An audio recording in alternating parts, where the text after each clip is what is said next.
శాస్త్ర పద్ధతిలో పండించిన ఫల ఉత్పత్తుల ప్రదర్శన నెల్లూరు నగరంలోని స్థానిక మాగుంట లేఅవుట్ పిచ్చిరెడ్డి కళ్యాణం ఎదురుగా రాష్ట్రపతి ఉత్తమ రైతు అవార్డు గ్రహీత రాధాకృష్ణారెడ్డి ఆధ్వర్యంలో ఆయుర్వేద వృక్ష శాస్త్రం పద్ధతిలో పండించిన పంటలు మామిడి, వెల్లుల్లి, మిర్చి, గానుగ, నూనె, పసుపు, కందులు, పెసలు, ఉల్లి తదితర పంటల ఉత్పత్తులను ప్రదర్శన ప్రముఖ కార్డియాలజిస్ట్ డాక్టర్ శ్రీనివాసరావు చేతుల మీదుగా ప్రారంభించారు. ప్రదర్శన నిమిత్తం ఏర్పాటు చేసి విక్రయాలను ప్రారంభించారు. ఈ సందర్భంగా ఆయన మాట్లాడుతూ ఎంతో విశిష్టత ఏ ఉత్పత్తులను ప్రజలు ఉపయోగించుకోవాలని తెలియజేశారు. ఈ ప్రదర్శన 20 రోజుల పాటు కొనసాగుతుందని, తదనంతరం ఈ క్రింది నెంబర్కు 9980462666 కి తెలియజేస్తే ఇంటింటికి పంపి ఏర్పాటు చేస్తున్నట్లు తెలియజేశారు.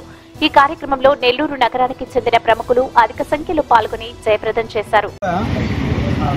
వృక్ష ఆయుర్వేద పద్ధతిలో తయారు చేసినటువంటి ఆర్గానిక్ పద్ధతిలో తయారు చేసినటువంటి వ్యవసాయ ఉత్పత్తుల్ని ఇక్కడ ప్రదర్శించడం జరుగుతుంది. అల్లూరు రాధాకృష్ణారెడ్డి గారు చాలా శ్రమ తీసుకుని అందరికీ స్పష్టమైన తర్వాత రసాయనాలు కలపని ఆర్గానిక్ ఫామ్లో ఆయుర్వేద పద్ధతిలో మన పూర్వీకులు ఏవైతే తిని హాస్పిటల్కి వెళ్లకుండా ఆరోగ్యంగా ఎలా ఉన్నారో ఆ విధంగా ఉండాలన్న కాన్సెప్ట్ తోటి ఈ వ్యవసాయ ఉత్పత్తులన్నీ తయారు చేయడం జరిగింది. మీకు అందరికీ తెలిసిన విషయమే, మనకి మానవుడికి వచ్చేటటువంటి జబ్బుల్లో దాదాపు 56% మనం తినే తిండి వల్ల వస్తాయి. ఉదాహరణకి మనకు బీపీ రావాలి అని అంటే మనం ఎక్కువ ఉప్పు కలిపిన ఉత్పత్తులు తీసుకోవటం వల్ల, పొటాషియం తక్కువగా ఉన్నటువంటి ఉత్పత్తులు తీసుకోవటం వల్ల మనకు బీపీ వస్తుంది. చాలామంది అనుకుంటున్నాను కోపపడటం వల్ల బీపీ వస్తుంది. బీపీ ఉన్నవాళ్ళు కోపడుతుంటారు, అది రాంగ్. అది అంటే మనకు బీపీ ఉండటం వల్ల ఆ కోపడినప్పుడు బీపీ ఇంకా పెరుగుతుంది, అంతేగాని కోపడటం వల్ల బీపీ రాదు.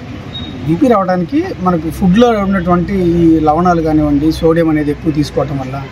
ఇప్పుడు ఇవాళ చూసినట్టయితే ప్రతి ఒక్కటి కూడా ఎవరు అన్ని షాప్లోకి వెళ్ళటం, ఒక బకెట్ తీసుకోవటం, ఆ బకెట్ నిండా ఏమేమి కావాలని అవన్నీ వేసుకోవటం, అవేమో ఒక 2-3 ఏళ్ళు షెల్ఫ్లో ఉంచడానికి దాని మీద చాలా రసాయనాలు యాడ్ చేస్తారు. ఆ ప్రతి ఒక్క రసాయనం మనకి క్యాన్సర్ కారకాలు, అలాగే జబ్బుల కారకాలు. వాటినన్నిటి మన షెల్ఫ్లో ఒక 6 నెలలు ఉండాలి. పిల్లలేమో చిన్న పిల్లలు అసలు తినటం మొదలు పెట్టంగానే వాళ్ళకి గోరుముద్దల బదులు చిప్స్ తినిపిస్తున్నాం. సో పిల్లలకి సోడియము, సాల్ట్ చిన్నప్పటి నుంచి అలవాటు చేస్తున్నాం. ఆ టేస్ట్ బడ్స్కి చిన్నప్పటి నుంచి ఆ విధంగా అలవాటు అయితే నార్మల్ ఫుడ్ తినరు వాళ్ళు. మామూలు మనం ఇలాంటివన్నీ ప్రకృతిలో తయారు చేసినటువంటి ఫుడ్స్ అసలు తినరు.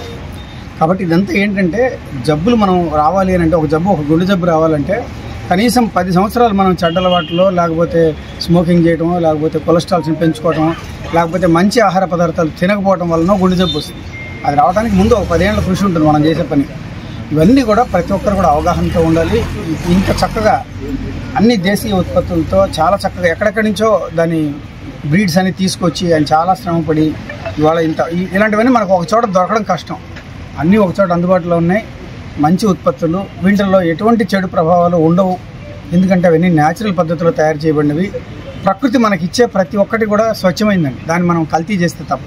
ఇవాళ మనం చూసినట్లయితే మనకుండే ఆహార పదార్థాలు అన్నీ కల్తీ అయినాయి. నేను మొన్నటి వరకు టెంకాయ నీళ్ళు ఒకటి కల్తీ కాదనుకున్నా, కానీ మన ఈ మధ్య ఒక ఆర్టికల్ చూసి టెంకాయ నీళ్లు వేరుకి మోనోక్రోటోఫాస్ఫేట్ అనేది పెడితే నీళ్లు త్వరగా వస్తాయని చేస్తున్నారు. అంటే టెంకాయ మిగతా వాటికంటే కాయల్లోకి లోపలికి ఇంజక్షన్ ఇచ్చి రసాయనాలు ఇచ్చి వాటి కలర్ మారేటట్టు, టేస్ట్ మారేటట్టు చేస్తారనుకుంటే కొబ్బరి నీళ్ళకి వేరుకు కూడా, తల్లి వేరుకి అలాంటి వాతావరణంలో మనం ఉన్నాం. కాబట్టి ప్రతి ఒక్కరు కూడా దయచేసి మీకు ఆ సామాజిక స్పృహ అనేది అండి, తర్వాత ఆహారానికి సంబంధించినటువంటి స్పృహ అండి, అది ఉండటం ప్రతి ఒక్కరికి అవసరం. మనకే కాదు, మన పిల్లలకు కూడా మనం నేర్పిస్తున్నాం మంచి ఆహార పద్ధతులు. ఇవన్నీ కూడా మనకి నేను ప్రతి మీటింగ్లో కూడా చెప్తానండి. ఫస్ట్ పార్ట్ వచ్చి అసలు వృక్ష ఆయుర్వేద రైతుని మా క్షేత్రంలో ఒక కుటుంబానికి కావాల్సినవి అన్నీ అతి మేలైనటువంటివి, మీ కుటుంబానికి వచ్చి సంతోషంగా ఆనందంగా ఉండగలిగినటువంటి అన్ని రకాల మేలు రకాలైనటువంటి ఉత్పత్తులు ఇక్కడ పండించడం జరుగుతుంది.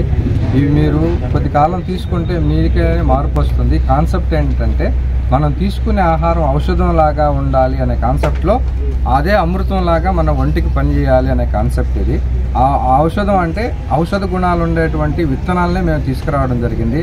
ఉదాహరణ మా క్షేత్రంలో ఉండేటువంటి టర్మరిక్ కానివ్వండి, తర్వాత అదేవిధంగా వెల్లుల్లి కానివ్వండి, ఆనియన్ కానివ్వండి, ప్రతి ఒక్క ఉత్పత్తి ఇవన్నీ ఔషధ గుణాలు కలిగి ఉండేటివి. ఈ ఔషధ గుణాలకి మేము ఆయుర్వేదిక్ ఇన్పుట్స్తో పాటు చేసాం కాబట్టి దాన్ని మంచి ఔషధంగా తయారు చేసాము.